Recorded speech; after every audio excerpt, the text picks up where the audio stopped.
Imagine installing the most powerful CPU cooler, pressing the power button, and within minutes your CPU starts overheating. Sounds impossible? Right, the cause isn't the cooler. It's because of one small layer of gray paste that's only a fraction of a millimeter thick. Without this thermal paste, even the world's greatest CPU cooler can't cool your processor properly. So what exactly is thermal paste? Why does every PC need it? And what happens if you forget to apply it? Let's understand. Whenever someone purchases a PC, they usually focus on choosing a fast processor, a powerful graphics card, lots of RAM, and a premium CPU cooler. But there is another thing, which costs only a few dollars: thermal paste. This component gets unnoticed because it's hidden beneath the processor cooler. Yet without it, your computer's cooling system becomes much less effective. To understand this, we need to know, where does all the heat inside a CPU come from? Why CPUs get hot? A modern processor contains billions of tiny transistors. Every time you open a game, edit a video, browse the internet, or even move your mouse, billions of electrical switches inside the CPU turn on and off billions of times every second. This process consumes electricity. Whenever electricity flows through electronic components, some of that energy becomes heat. That's why processors can easily reach temperatures between 55 and 90 degrees Celsius while working hard. If this heat isn't removed quickly, the CPU becomes too hot. Modern processors respond by reducing their speed, a safety feature known as thermal throttling. And if temperatures continue to rise, the computer may automatically shut down to prevent damage. So keeping the CPU cool is essential. What is thermal paste? Thermal paste is a special heat-conducting compound placed between the processor and the CPU cooler. It may look like ordinary gray cream, but it's made from materials designed to transfer heat efficiently. Its job is simple. It doesn't cool the processor by itself. Instead, it helps transfer heat from the CPU into the heatsink, where the cooler can remove it. Think of thermal paste as a bridge that helps heat travel from one surface to another. Most people think the CPU and cooler are perfectly flat. But under a microscope, they look completely different. Both surfaces are actually covered with minute scratches and valleys. When you place the cooler on top of the processor, only the highest points touch each other.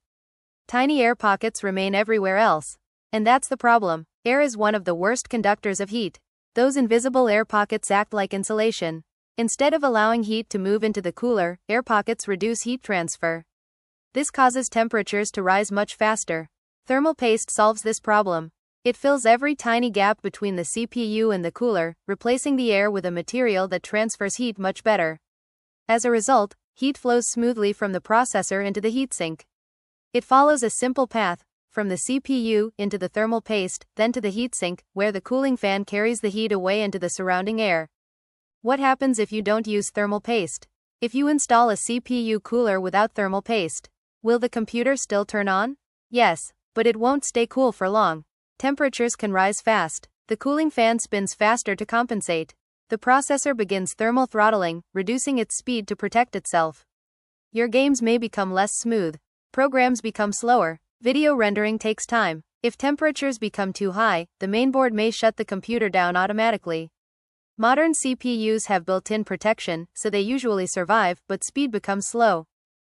How much thermal paste should be used?